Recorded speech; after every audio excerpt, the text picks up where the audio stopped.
What's up everyone? In this video, we're going to cover how to swap in custom React components in Payload CMS. Before we get started though, make sure you're subscribed to my channel and getting notifications so you never miss when I release a video about Payload CMS, Next.js, and more. If you'd like to see the code that I use in this video, there's a link to the repo in the description. Now, let's dive in. Payload is designed to be minimalistic. What you get from a clean install is about all you need to get started, nothing more and nothing less. So Payload makes it possible for you to have full control over your admin UI to allow for easy customization to fit your needs. By default, all custom components are React server components, which makes it possible for you to use the local API when creating these components. This is helpful for any time you want to include data from your API in any of your custom components. Each custom component receives the payload and internationalization props, but each type of custom component may receive more props than just these two. We'll go over that in more detail shortly. While custom components are server components out of the box, you can still use client components by simply adding the use client directive at the top of your file. Payload will remove any of the server-only props before rendering the component, which should prevent rendering issues. You can even import your payload config into a client component by using the useConfig hook from the Payload CMS UI package to pull in your config's server URL, for example. Before we jump into any examples, I want to talk about how to define custom components. First, let's create our first custom component. In our components folder, I'm going to create a new directory called admin, followed by a UI directory. In the UI folder, I'll create a new TSX file called logout. We're going to use this file to override what's being used by default for the logout button. First, we're going to install the Payload CMS UI package by running npm add @payloadcms/ui. Now in our logout.tsx, I'm going to import link from Payload CMS/ui.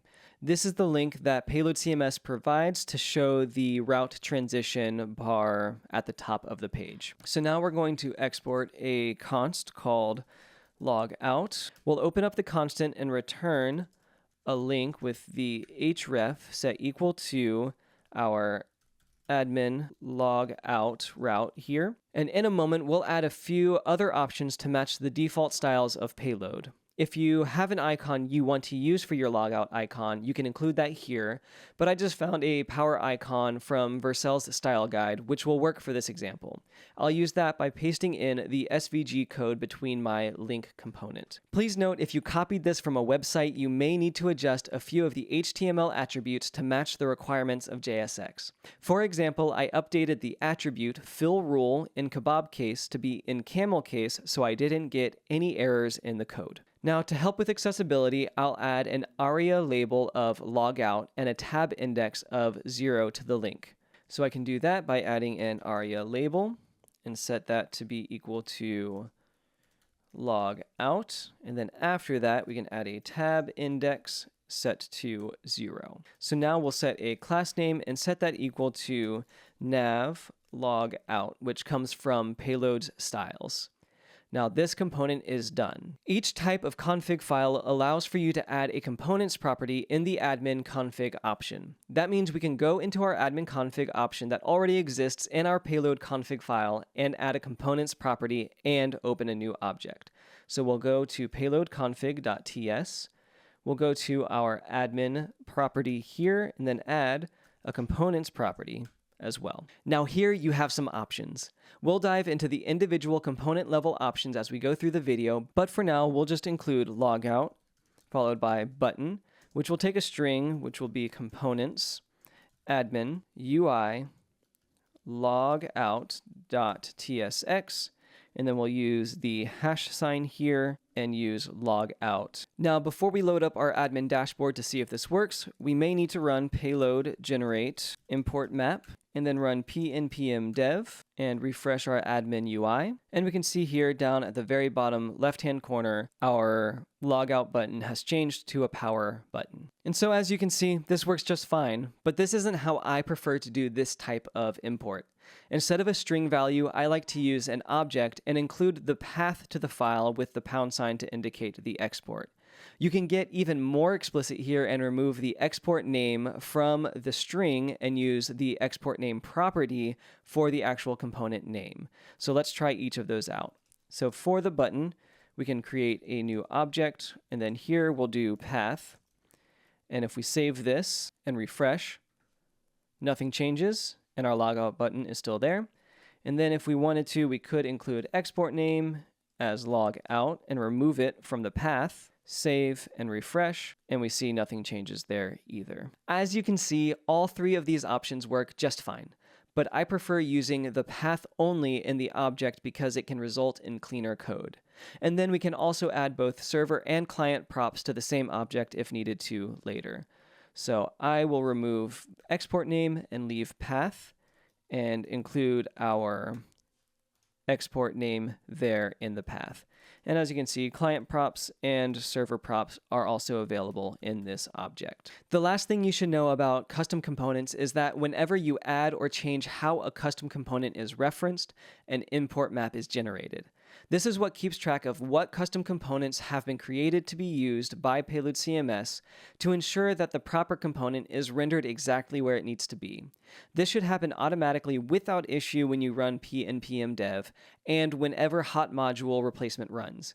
But if you need to manually generate an import map, you can do that by running payload generate import map, just like we did earlier. Now let's take a look at each of the types of custom component. There are 4 main types of custom components: root, collection, global, and field custom components. We'll start with root components. The logout button example from the start of the video was an example of a root component. This is a component that's edited from the payload configuration and is reflected across the admin UI. We know logout.button is available, but there are several other options for you to edit. The first option is the nav, which contains the sidebar and mobile menu in its entirety. You can use this option to completely replace the Payload CMS navbar with whatever you want it to be. You set this by adding the nav option to your components property here. And then you can replace it with whatever you want it to be, but this will replace the entire sidebar. So just to show you, I can do our logout button to have it take up all of this space. And when this refreshes, we can see that the nav bar is actually gone and all that remains is the logout button that I replaced. So we don't want to do that, but with enough effort, you could replace the nav to include links with icons you define. Showing an example of replacing the nav bar would be time intensive, but if you would like to see an example of this, let me know in the comments. The next options are beforeNavLinks and afterNavLinks. These take an array of custom components that are added to the built-in nav either before or after the nav links themselves. You can add these to your payload config file by going to admin.components, then adding beforeNavLinks and afterNavLinks, and you need to assign an array to them. Then you can include as many custom components as you'd like. As an example, I'll just copy and paste the path and export name from admin logout button so you can see where these components are added. And so now, once our admin UI reloads, we can see that the new logout buttons have been added before the nav links and after the nav links. You can use this to add a logo, a link to your homepage, or really anything you can imagine to your nav. The next set of options are beforeDashboard and afterDashboard. These take an array of custom components that you can use to add content to your dashboard, either before or after the contents of the dashboard. Let's create an example to see how this works. In our admin UI directory, let's add 2 new TSX files. We'll add beforeDashboard and afterDashboard. In beforeDashboard, we'll export a new const that we'll just call welcome and open up that const to return a fragment with an h2 that just says welcome to the dashboard with then a paragraph tag. If you have any questions, please contact your administrator. And then we can save this. And we'll do something similar in afterDashboard, where we'll export a const called outro and then open an arrow function here to return another fragment, which will just take an h2, need to make adjustments or add a collection, and then have another p paragraph tag here that reads contact your administrator for help. We can then take these two components and use them in our admin components configuration. So let's go back over to payload.config.ts and we'll add before dashboard with an array and after dashboard with an empty array. Then we'll open up a new object, which will take a path, which will lead to components /admin/UI /beforeDashboard.tsx with welcome as the export name. And then we can add an object in after dashboard, which will lead to components admin UI after dashboard.tsx outro. So now we can save this and we can see that before the dashboard content is rendered, we see the welcome content as well as our outro content, which appears after all of the dashboard content is rendered. Our next set of options for custom root components is beforeLogin and afterLogin. These take an array of custom components that then appear above or below the default login form. The beforeLogin component will show up below your custom logo on the login page, and the afterLogin component will show up below your last form element, which in my case is the login button. Let's create an example where we include a link back to the home page in beforeLogin and a short paragraph describing how to get a login in afterLogin. In our admin UI directory, let's create a TSX file for both beforeLogin and another one for afterLogin. In beforeLogin, we'll export a new const called link to home and open an arrow function, and we'll just return a simple link component from our Payload CMS UI with our href set equal to our get server-side URL utility and homepage in between our link component there. In afterLogin.tsx, we'll export a new const called login instruction and open an arrow function here, and we'll return a paragraph tag which just says reach out to your account administrator for login credentials. Now we can go back to our payload config and put these to work. So we need to add a beforeLogin array and an afterLogin array. In our beforeLogin, we can open a new object which takes a path, which is going to lead to components /admin/UI /beforeLogin, where the name of the export is link to home. And in the same way, in afterLogin, we'll open a new object that takes a path that leads to components /admin/UI /afterLogin.tsx with login instruction as the export name. So if I save this and log out, we can see now that there's a link to the homepage with reach out to your account administrator for login credentials at the bottom of the form. The next set of options we have is the actions and header options. Actions are rendered within the header of the admin panel, which is where you could add things like buttons for more interactivity or links to other parts of your site. The header option injects a custom component above the payload header. If you have something like a notification bar, an announcement bar, or anything else you want to display at the top of the admin panel, you can do that here. Both the header and actions props take an array of components. So let's load up a few examples. We'll start by creating an actions.tsx and a headers.tsx in our admin UI directory. In actions.tsx, we'll just add a custom button that pops up an alert when we click on it.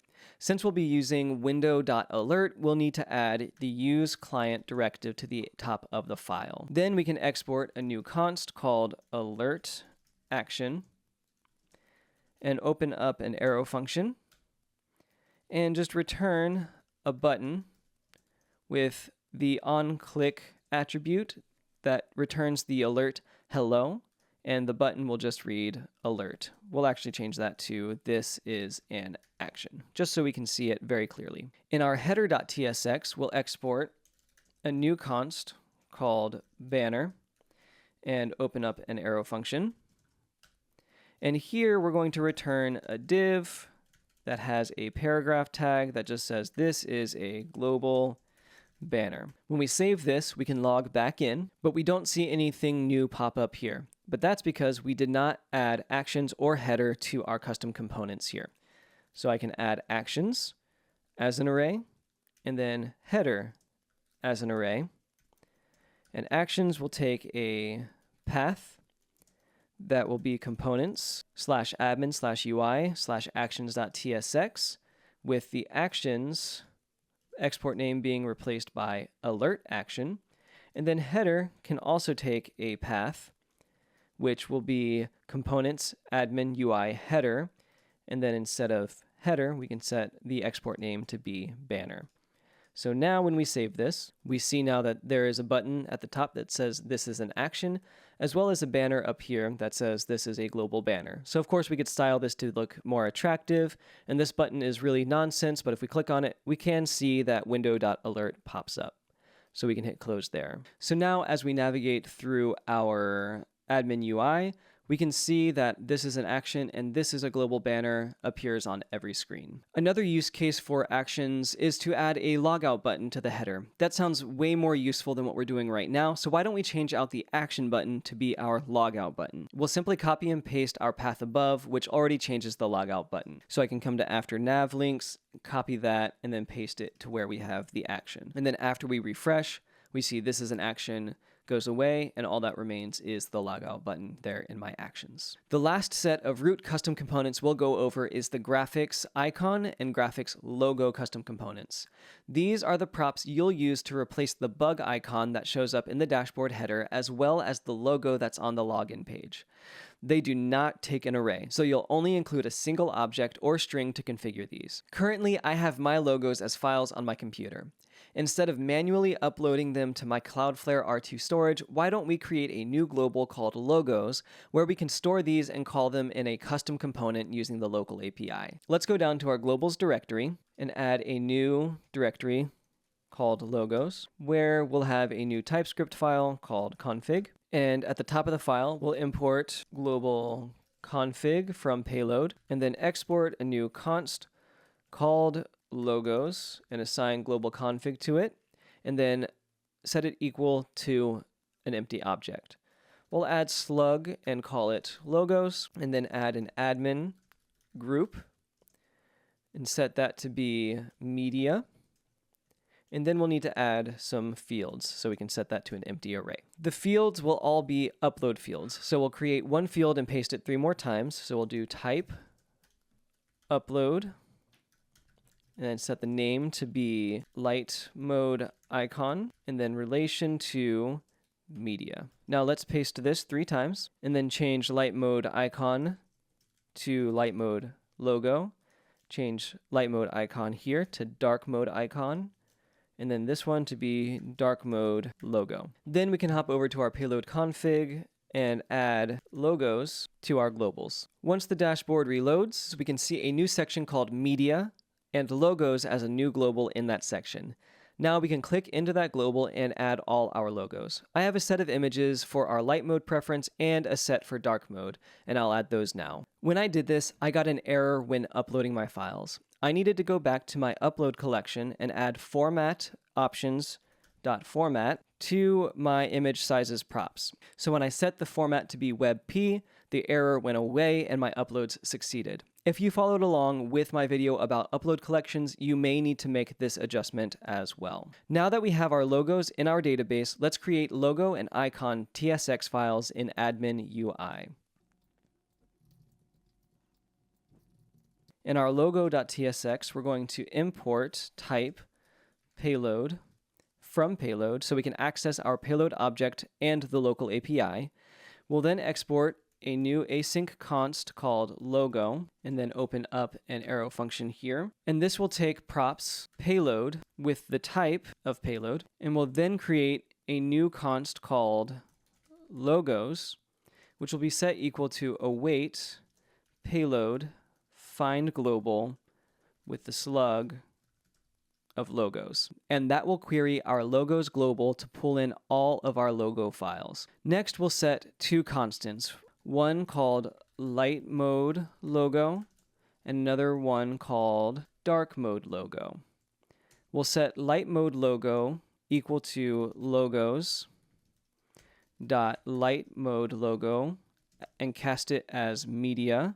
And we'll need to import our media from payload types. And we'll do the same thing for dark mode logo, but ensuring that it's logos dot dark mode logo. Then we'll return a new fragment with 2 new Next.js image components. Both of these components will take all the required fields, which are source, alt, width, and height. These images will use our public URL that we created in Cloudflare's R2 storage, which is this source here. These will then both take our light mode logo dot file name there.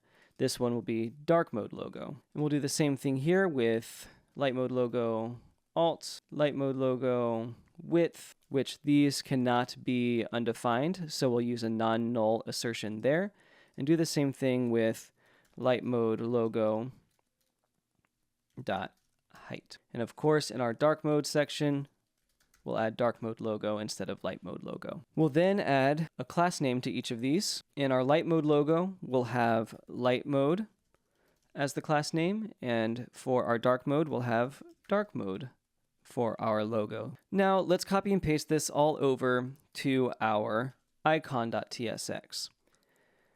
And then instead of our light mode logo, we'll change this to be light mode icon, this to be dark mode icon, and then as well as these logos change to icon. We can then wrap this and fix all of our errors here, where this should be light mode icon, and then this should be dark mode icon. So now we can go to our payload config, and in our components object here, we'll add a graphics property, which will include an icon as well as a logo. Now our icon's path will be components admin UI icon.tsx, and we need to make sure that our const is icon and not logo, and our export name is now icon there, and then logo will also take a path, which will be our components admin UI logo.tsx with the export name of logo, which is correct here. And then we'll run payload generate import map followed by pnpm dev, and then when we refresh, we'll get a runtime error from Next.js saying we haven't configured our R2 dev URL as an acceptable place for Next.js to serve images. So let's do that now.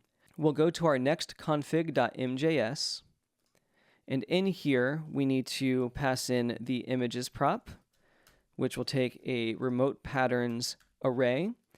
And here we're going to add an object, and this will take a protocol, which is HTTPS. Then we'll need our host name, which is going to be our R2 storage host name. And then finally we need our path name, which is essentially our bucket, and then anything that the file can be after that using these wildcard operators here. So now if I run pnpm dev again, I should be able to refresh, and we can see that our logos have changed. And if I go to log out, I can see that we have a dark mode and a light mode icon here as well. So we see a repeated set of icons and logos because we haven't set up our dark mode preferences yet. Let's do that now. In the app folder, we can navigate to the payload directory and then click on custom.scss. Just to set things explicitly, we're going to create media queries. So we'll use a media query to do prefers color scheme light, and a media query that does prefers color scheme dark. In the light mode query, we'll add a dark mode class and set display to none, and we'll do the opposite in our dark mode, where we'll do light mode and set display to none there. Now when we save this, we can see that the two logos on the login screen has become one, and after logging in, we can see this tiny little icon here that we set as our dark mode icon. You can force light mode by clicking on, if you're using Chrome, it's a paintbrush. If you're using Safari, it's this light and dark mode icon here. And we can set our color scheme to be light, and we can see that the icon has changed to be a light mode icon that we set. If we change it back to dark, we can see there that it changes back to the dark mode icon. There are two other options that we won't cover in this video, providers and views. I'll just mention that using providers allows you to wrap the entire admin panel in custom React context providers. And you can use views to override or create entirely new views within the admin panel. Hopefully you can see that you're able to do so much with the admin UI to truly make Payload CMS your own. From changing buttons to adding whole sections to creating additional functionality throughout the dashboard, you're able to extend the platform way beyond what the Payload team provides out of the box. In the next video, we'll cover collection and global custom components, which allow you to make changes to how those views are presented. If you found this video helpful, please like it and share it with others who might also find it useful. Check to make sure you're subscribed to my channel and receiving notifications so you never miss when I release more content around Payload CMS, Next.js, and more. If you have suggestions or questions, please leave those in the comments. I'd love to hear from you. Until then, I'll see you on the next one.